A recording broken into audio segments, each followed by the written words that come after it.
really is a pleasure and an honor to be here and to chat with you.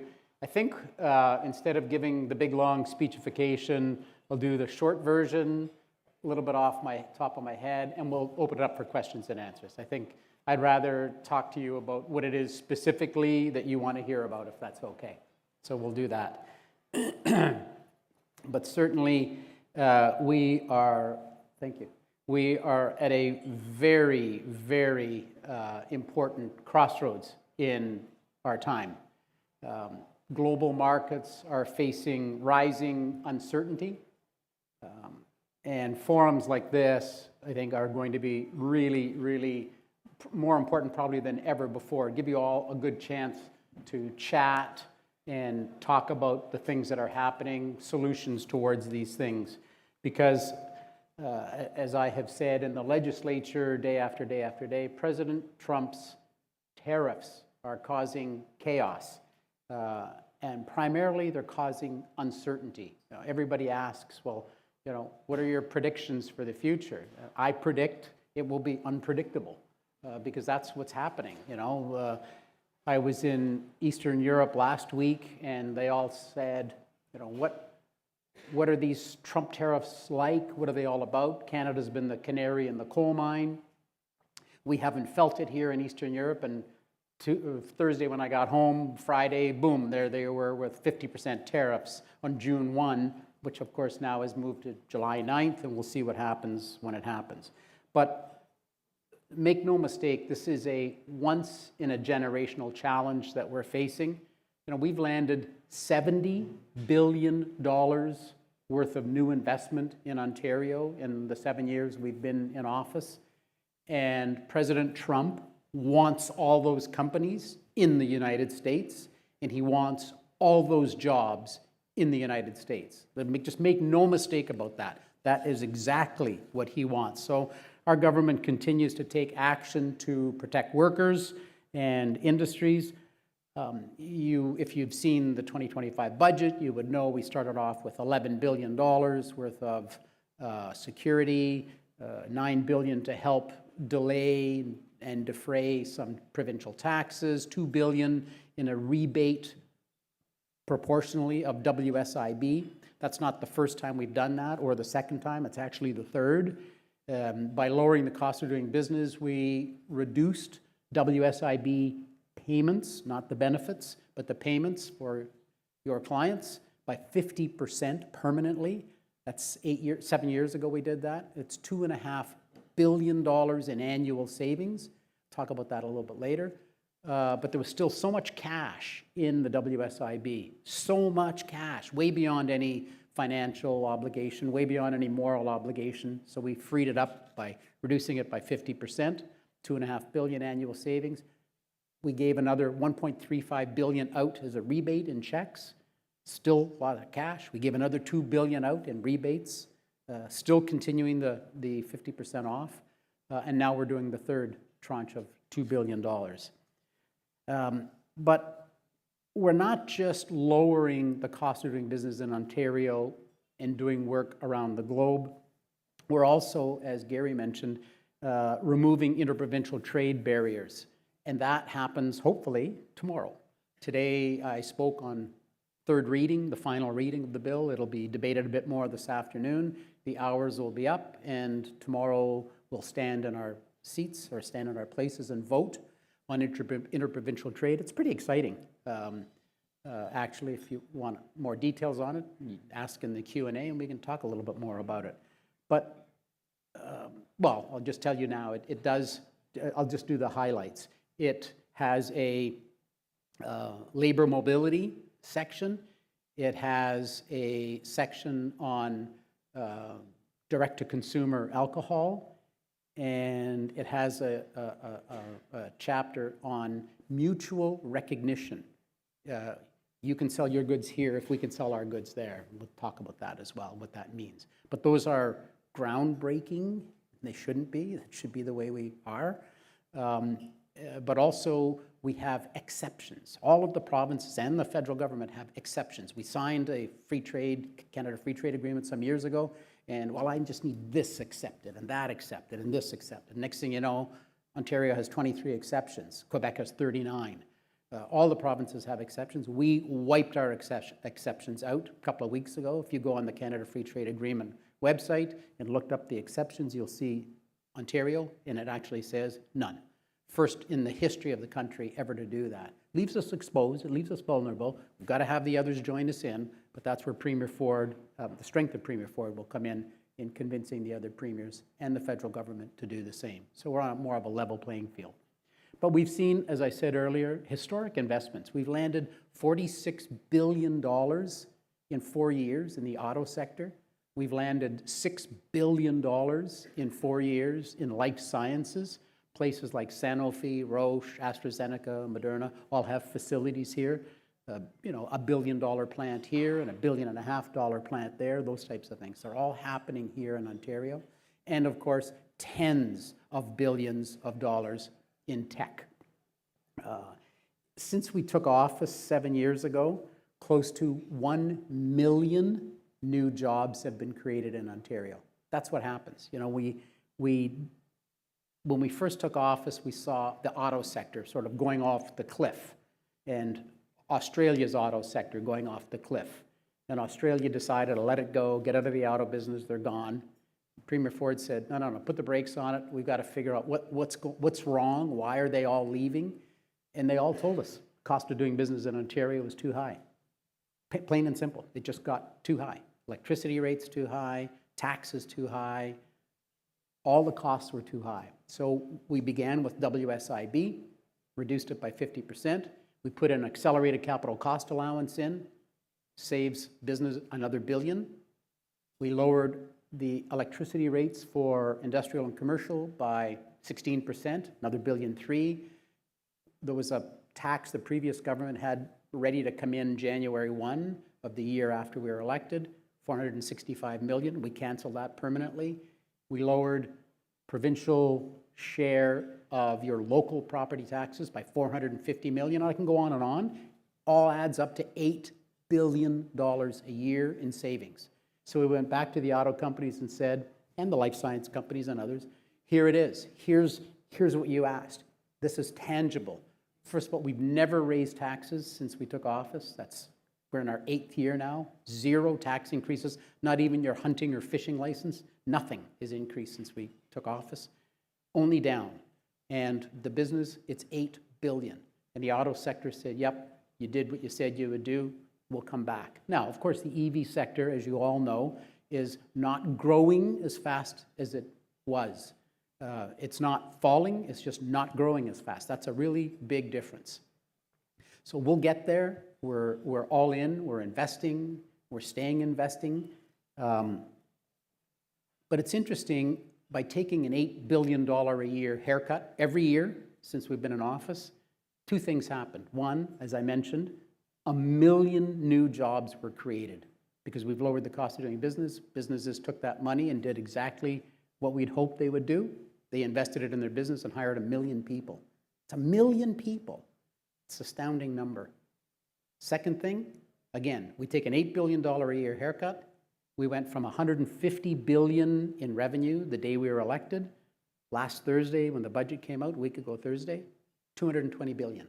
We grew by $70 billion, almost a 50% increase without raising taxes, by lowering the costs of doing business. So it's a phenomenal Art Laffer curve. If you know Art Laffer, you would follow along we are his poster for the Laffer curve. I talk to him all the time about these things. This is exactly what we said would happen if we lowered the cost of doing business. Unfortunately, all that progress we made is under threat today. We heard loud and clear from businesses who are worried about the future. They're worried about our dependency on the U.S. We thought we were doing a great thing, and I still think we did. When we took office, we were doing $400 billion a year between Ontario and the U.S., split 50-50, about $200 billion each way. Today, we're up to $500 billion. So we grew by 25%, which under any normal metric, you would say, wow, that's a great growth and good on you. But today, it turns out it's growth with someone who turned out to be not a very reliable partner. We're worried about tariff-driven inflation. We're worried about supply chain shocks. And we're worried about the long-term effect of these haphazard tariffs, like you are. You know this as well as I do. I don't have to tell you anything about that. So the Premier's instructions to me as his Economic Development Minister and as his Trade Minister is, buddy, the North-South, those days are over. It's East-West. And I said to him, yeah, Premier, I gotcha. We're there. But it's not anything new for us. Last year I think we did 25 countries. This is long before Trump. So in 2023 and 2024, Ontario landed 184 foreign direct investments. Those 184 companies brought $30 billion into Ontario and hired 18,000 people. That's our FDI stat from the last 2 years. So you can imagine why President Trump is so ticked at us. We have grown our trade around the world. For instance, in a country like Germany, our two-way trade is up by more than $2 billion a year since we took office. It's up in virtually every country that we've been traveling to and dealing with. Our trade is on the increase. And it's this the value proposition that we continue to bring. I travel around the world and we sit in any country, in any company, and they all sort of unprovoked say the same thing in this terrible turmoil that's happening in the world. Russia's illegal war in the Ukraine, the war in Israel, China, and this supply chain threat that we see every day. It's not a very comfortable world. But they look across the ocean, whether it's in Asia or Europe, they look across the ocean and they all say to us, there's a beacon of light over there in Canada, and that's the province of Ontario. They know that we offer them a stable solution, predictable, dependable, reliable, almost boring, which is good in business, as you know. And they look, and this is all being unprovoked from them. And then the second thing, and they're referring a bit more to the US in this one, Ontario is safe. Safe for our workers, safe for their families, safe for our executives to go over there. So this is sort of the reputation that we have developed. And we will continue. I mean, last month alone, we were in 7 countries dealing with 2 things, looking for companies to bring back to locate in Ontario, as we did with 184 other companies in the last 2 years, and also looking for good landing spots for Ontario companies to grow. I call it here the mothership, in Ontario, to grow that. So while we're busy with that around the world, we really have jumped into inter-provincial trade. And you'll see the Prime Minister continuing to talk about it right now in Saskatoon. They have a very bold ambition to wipe out all their exceptions by July 1st. I hope they do. We've already done it now. But our bill will lead the way for provinces. I mean, just think about this. There's no interprovincial problem, or there's no trade problems among the 27 EU countries. They just trade freely, all of them. The United States, 50 states, they just trade back and forth like crazy. There's no restrictions. Here in Canada, we have 13 provinces and territories, and we can't deal with each other. I'll tell you a very, very short story. This is what got me going and helped get me into politics as well when I was mayor of the city of North Bay. I live in North Bay, Ontario. Quebec is 45 minutes away. Big plant there, Tembec. You may have heard of them. The trucks leaving North Bay filled with logs drive to Quebec. They cross the bridge, they cross over the river, and then they stop, uncouple the trailer, and the trucks drive back to Ontario. A Quebec truck backs in, hooks onto the trailer, and drives it 60 feet across the street. 60 feet onto the parking lot of Tembec. As you cross the bridge, if you went straight, you'd be at Tembec's building, but the road turns to the left. You stop the trailer there, and all that has to take place. It drives it across the street and then leaves. And then Tembec's own trailer comes in, picks it up, and brings it up to the yard. That's the problem. That's what is blocking inter-provincial trade. Now, we were able to work on that over the years and get that one resolved. But that gets the juices flowing. Like that happens, believe it or not, every day somewhere, something stupid like that happens. Driving a transport from the Atlantic coast to the Pacific coast, until we got at this finally, every province has a different tire pressure for the tires. So you're stopping, you're fiddling around with your vehicle. We have different first aid kits requirements in each province. The length of the Band-Aid, the thickness of the gauze, it's all different in every province. This is ridiculous. So what we've done is Ontario is very bold. We've gone out and we said, we will do all of these things to remove the exceptions, to manage the regulations, and to make things happen faster. So we have done mutual recognition. And that means, I'll give you a couple of examples of what that means. In Nova Scotia, they have a pizza company that wants to ship pizzas all over Canada. But every province maybe has the thickness of the shrink wrap has to be XYZ. In each province, it's a bit crazy. The packaging must be certain thickness of cardboard and a certain height. The type, the font on it needs to be a certain size. All of those things are different in every province. It's insanity. So they're happy making the pizzas in Nova Scotia and leaving them there.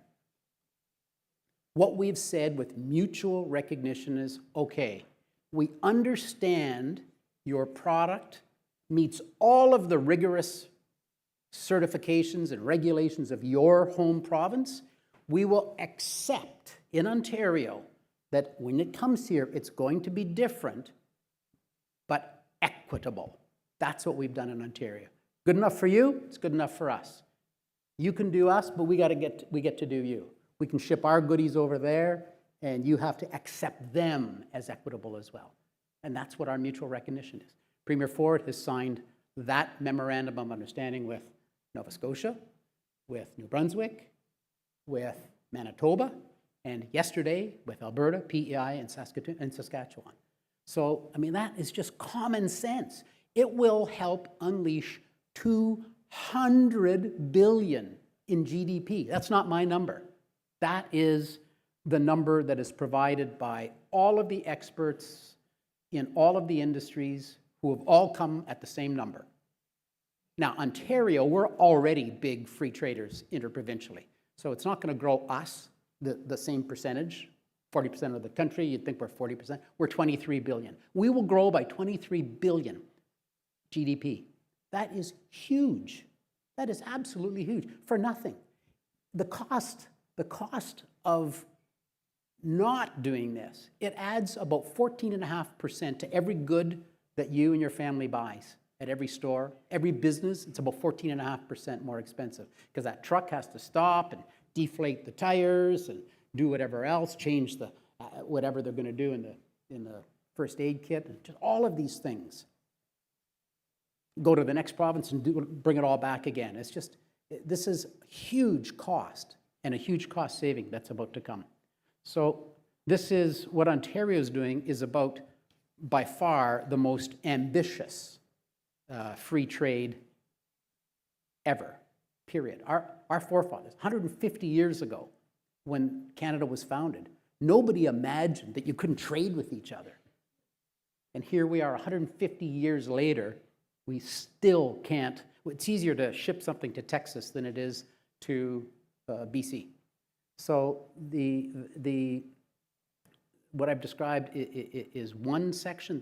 The next section is really to do with labor mobility. If you're in Manitoba and you're an architect, you can come to Ontario after, hopefully, this bill passes tomorrow. You can come to Ontario on Monday and start work.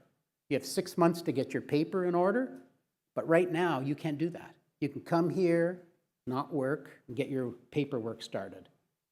Now you come, go to work, get it done. We did that in the healthcare field with nursing staff, in the as of right. They have an as of right to be here.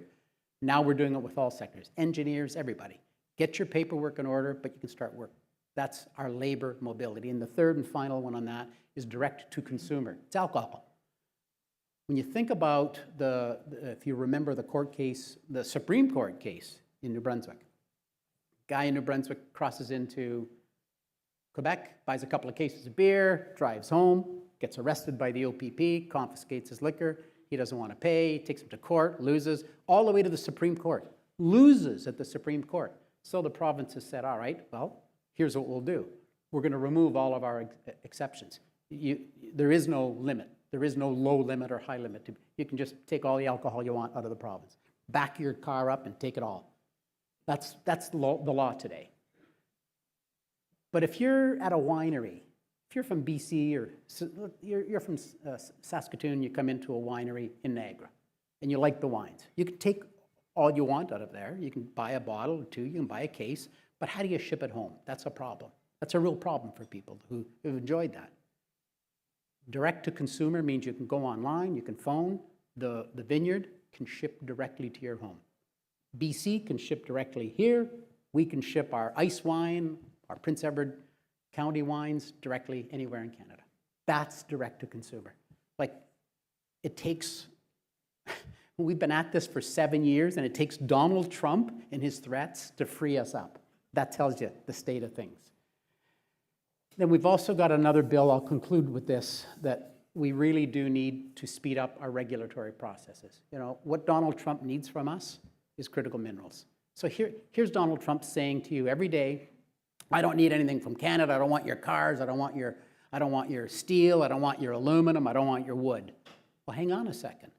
80% of all nickel used to make airplanes in the United States, the F-35, their entire aerospace program, 80% comes from Ontario. 53% of all the nickel that Donald Trump and the United States buys for their defense sector comes from Ontario. That's what we have. We have what he needs. Just won't acknowledge it. You know, 60% of the aluminum that the Americans buy comes from Quebec. They only make, if every single one of their smelters was fired up, they could make 16% of what they use every day. So I don't know, this 50% tariff that he's threatening, I don't know how they're planning on getting a beer can made, a pop can made, a tin can made for tuna or soup. All these things, the metals start here in Canada. So, you know, there's a big day ahead coming when we continue as we have September, October, November, December, et cetera, explaining that to his office. There's a big day coming. But critical minerals, we've got to get them out of the ground faster because that's what they need. That's one of our tools. It's one of our weapons. It takes 15 years in Ontario to open a mine, about 2 years elsewhere, like Australia. So we're getting our lunch handed to us. We've got all of these minerals, these critical minerals. China just cut the US off of gallium. I tell you, I have that in our backyard where I live. These minerals up where I live in Northern Ontario are everywhere. Cobalt, gold, silver, nickel, lithium. All of these things are available. So we need to move faster, and that's what we're doing with our Bill 5 that you hear so much about. So on behalf of Premier Ford and the Government of Ontario, I say thank you for letting me at least have this podium for a few minutes to chat with you. And if we still have time, Gary, I'll answer anything that anybody asks. Yeah.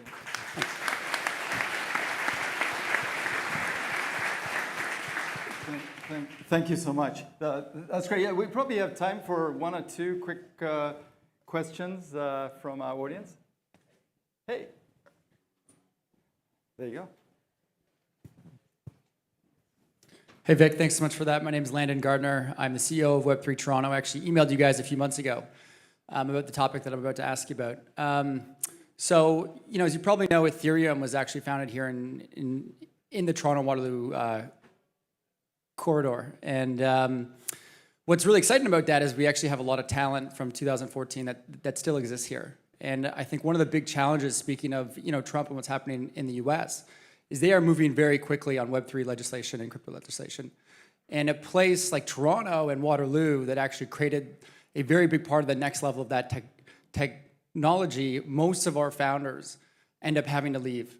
And when I say most, I mean, I work with a lot of Web3 startups, and I would say almost all of them are setting up in the Caymans and Panama and anywhere but Toronto. And I think one of the big issues is when you look at legislation, our founders look at the risk of setting up and launching a token here, and they say, oh my God, I'm at risk of being sued by the OSC.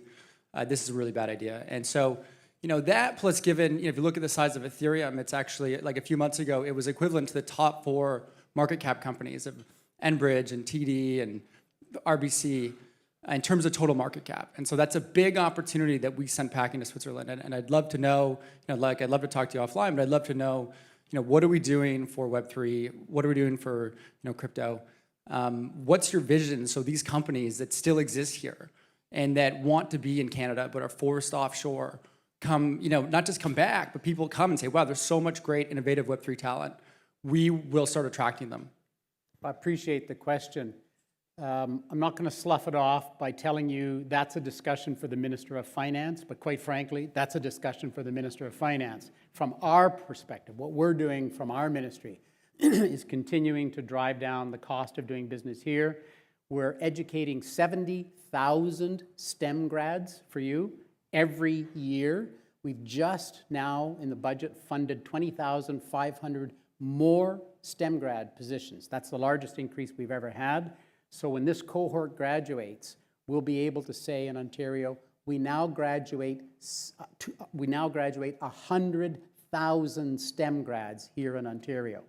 We provide clients around the world and here the most educated workforce in all of the OECD countries. And that's not us saying that. Comes from the OECD. That is one of the things we provide to you. We provide the clean, green electricity that you and your companies and your investors are going to want here in Ontario. We have all of the concierge service that a place like Toronto Global or Communitech in Waterloo or Invest Ottawa provide to you. We've helped, I couldn't even tell you how many. There are so many tech companies that we have helped find a location, hire people. We have MyTax that helps them hire PhDs, and we pay for half of that.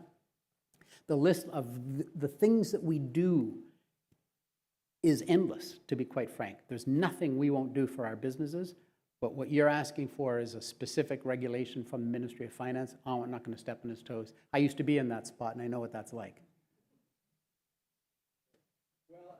I've got time for one more. You want more? Anybody with a sharp question? Norm. Here you go. Just grab this, Norm, so we can actually record you. I have time, Jen? Yeah. We're good? Oopsie, sorry. All right. Yeah. Minister, thanks for being here. I saw that your budget for technology included $50 million for Ontario Defence Tech in venture spending. And just wondering, in this changing world, what opportunities you see for that? Well, thank you very much. And thanks, by the way, for your work on Venture Ontario. I really appreciate that. That's great stuff. So Venture Ontario is going to get $50 million more in a new fund for defense. So I was in Latvia, Romania, Czechia, and Poland a week ago, and for two things. Number one, to look at tech companies, bringing them here.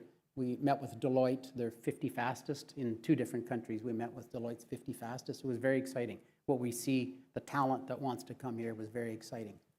But we also looked at Poland as a really great launch pad for Ontario companies to be there for the rebuilding of the Ukraine. When the war ends, there's going to be a lot to do and a lot of work and a lot of great Ontario talent, a lot of great Ontario companies should be there. So we're looking at how to position them in the best possible way and how we can get in there. And so we put this $50 million defense fund at IVO, or at Venture Ontario, to be able to help as part of the launch pad for that. So that's going to be pretty exciting as well. And by the way, with Germany releasing their debt brake, there is opportunity for Ontario companies to get over there and sell. They're going to buy $500 billion worth of goods, predominantly defense sector goods. We should be there in a very, very, very big way. I've been there 3 times already this year. So that's very exciting what's happening, the opportunity-wise. So we'll look for, the end of the war and Ontario being up on the front end of helping rebuild. Well, thank you. I wanted to thank you so much, Minister, for joining us. And when you come to one of our events, you become part of our family. So we look forward to interacting in a very productive way with you in the coming year. And thank you so much. Thank you, for Gary. I'd taking rather time. stay here and answer questions than go back to the legislature and answer questions. So if you've got 20 or 30 more, Yeah. But we'll have you here again. Thank you so much.